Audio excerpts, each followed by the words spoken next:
Okay, another and more long-standing example is the setting up by art historians of the Renaissance, Baroque, Rococo, and Neoclassical periods. It is eloquent testimony to an awareness of the clash between the different systems of structuring the past in the historical and art historical disciplines that many art historians who teach in these areas have recast them all into a single early modern period. Okay. The value of the evidence of the objects for other kinds of historian. While politics, economics, and many other aspects of society are clearly of greater importance for the explanation of the forms of art objects than vice versa, the evidence of the objects can also be indispensable to an understanding of the past.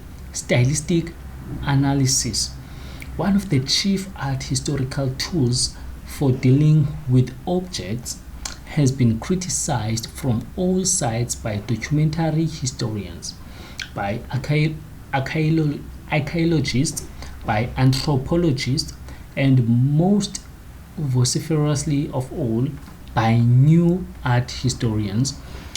The criticisms are largely justified to many art historians, especially medievalists, when dealing with undated objects, construct an ideal sequence of development and then apply it to the object in question to select a 5-year slot,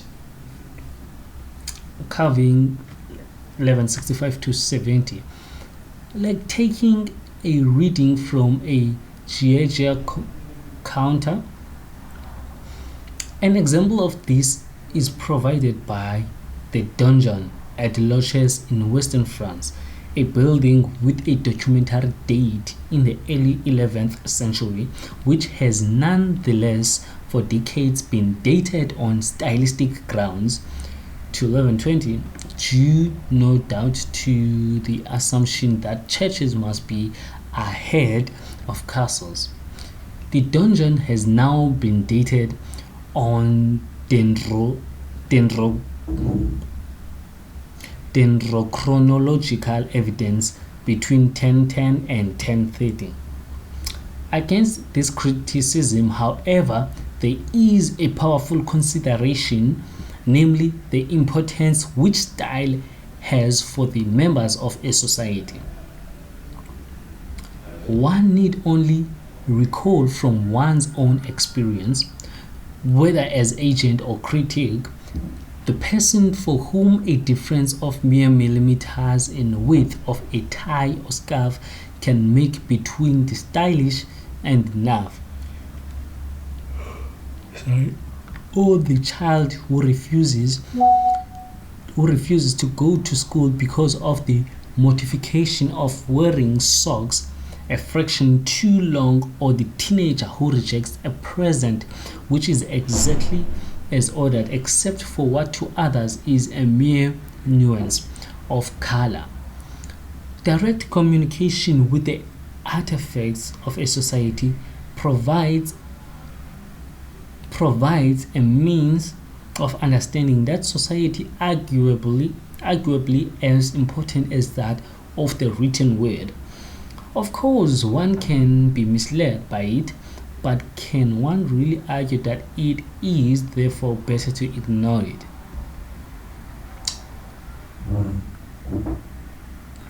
This is especially the case where there is no written evidence whatsoever. As William Feck has pointed out, anthropologists working on pre-modern African societies had no alternative but to use their eyes to sort the genuine from the spurious among the wooden artifacts, which formed an important part of their evidence. In so doing, however, as he pointed out to his incredulous and dismayed colleagues, They were acting as connoisseurs, like Bernard Berenson. Another example of the evidence which can be derived from the style of objects is provided by the Norman conquest and the old chestnut of change or continuity. Early writers such as Adam Bremen, writing around 1070, present a picture of massive change. They followed the vengeance of God and Norman disaster.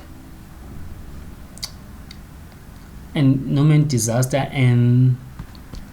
the overthrow of England, sorry for that, and historians up to the 20th century largely concurred with his view.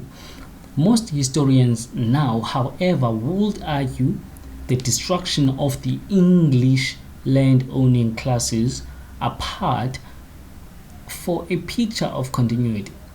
Yet the architectural evidence make it clear that in some respects, at least, Adam was near the mark. To take one indication, English medieval churches are well known for the mixture of parts of different dates and styles, which they frequently contain the Norman Early English, geometric, decorated, and perpendicular, all often present in the same building. This can be contrasted with the following claim: at the time of writing, no English cathedral or large monastic church is known to retain within its fabric any standing masonry of Anglo-Saxon date. That is, while there are remains of Anglo-Saxon plans extend beneath such Norman churches, and Anglo-Saxon masonry may have been reused in the new building, nothing of a pre-conquest date is known to survive standing in the churches themselves.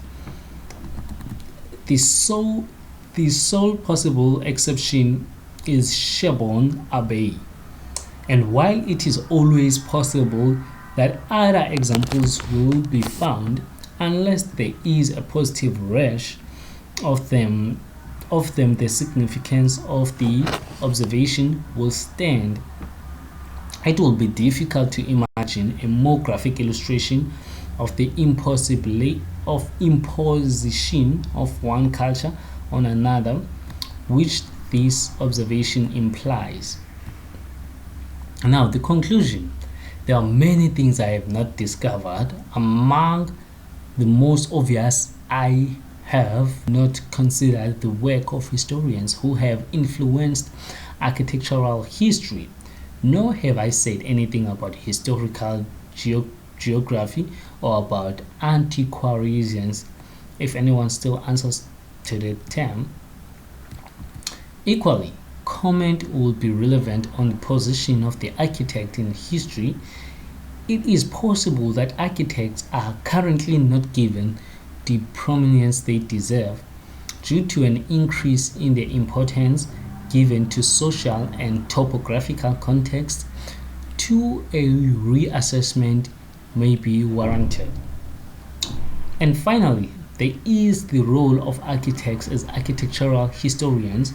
It is clear that architects bring a special expertise to bear on the subject, and some of the finest and most influential architectural historians have been architects. It's like one need to think no further than Fletcher, Street, and Wilson. Yet, I think that all other things being equal, the special abilities of the historian are more important for writing history than the specialist knowledge of someone working in the aspect of history in question. That's